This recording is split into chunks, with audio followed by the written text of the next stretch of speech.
झीलें क्या है उसकी आंखें, उम्दा क्या है, खुशबू क्या है उसकी सांसें, खुशियां क्या है उसका होना, खुशियां क्या है उसका होना, तो गम क्या है उससे जुदाई, सावन क्या है उसका रोना, सावन क्या है उसका रोना, सर्दी क्या है उसकी उदासी, गर्मी क्या है उसका गुस्सा, और बहारें उसका हंसना, लब की ख्वाहिश उसका माथा, लब की ख्वाहिश उसका माथा, दुनिया क्या है एक जंगल है और तुम क्या हो पेड़ समझ लो, और वो क्या है एक राही है। क्या सोचा है उससे मोहब्बत, क्या करते हो उससे मोहब्बत, इसके अलावा मतलब पेशा, उससे मोहब्बत, उससे मोहब्बत, उससे मोहब्बत, उससे मोहब्बत।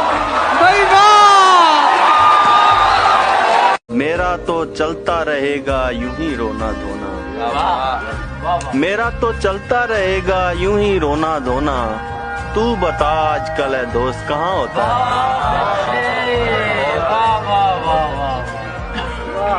हमारे जख्म तमन्ना पुराने हो गए हैं कि उस गली में गए अब जमाने हो गए। बहुत अच्छा है, वाह वाह।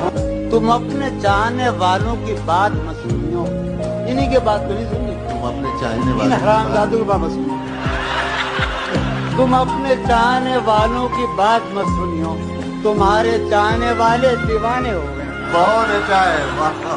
वो कच्चे घर में आज भी रहती है मुतमैन, शहजादे जिसकी चाह में जहां से गुजर गए, और वो हाथ मेरे हाथ से छूटे और उसके बाद जो हाथ उसके हाथ लगे हाथ कर गए।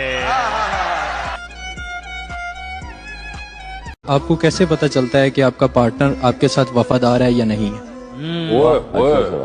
देखिए, मैं आपको एक बात अर्ज करता हूँ, वफादारी क्या है? कभी सोचा है आपने ये सोचा है पार्टनर के बारे में वो वफादार है? किसी को वफादार कैसे कहते हैं, कैसे जांचते हैं? इसका जवाब नहीं है, क्योंकि आपने सब कभी सोचा नहीं, मैंने सोचा। कोई वफादार इसलिए होता है क्योंकि वो जानबूझकर बेवफाई के सब मौके जाया कर देता है। तो आपने कभी बेवफाई का मौका दिया उसको, या बांध के रखा हुआ है अंदर? ये जो बांध कर रखने का औरत को जो तरीका था, ये आपने उसको कैदी बनाया, और कैदी कभी वफादार नहीं होता, मजबूर होता है। तो आपको अगर वफादारी जांचनी है तो सबसे पहले उसके साथ वफादार हो जाइए, और फिर देखिए। और अगर वफादार नहीं है तो कोई मसला नहीं है, इसका मतलब वो कहीं और जाना चाहती है, दरवाजा खोलिए, बुके दीजिए, उसको जाने दीजिए, गो फॉर अनदर पर्सन। इसका शरई, अखलाकी और कानूनी हक है आपके पास, और उसके पास भी है किसी को छोड़कर चले जाने का। तो अगर कोई औरत छोड़कर जाना चाहती है तो प्लीज दरवाजा खोलिए उसके लिए। ऐसे वो रो रहा था मेरा हाल देखकर, वाह। ऐसे वो रो रहा था मेरा हाल देखकर, आया हुआ हो जैसे किसी इंतकाल में। वाह वाह वाह वाह।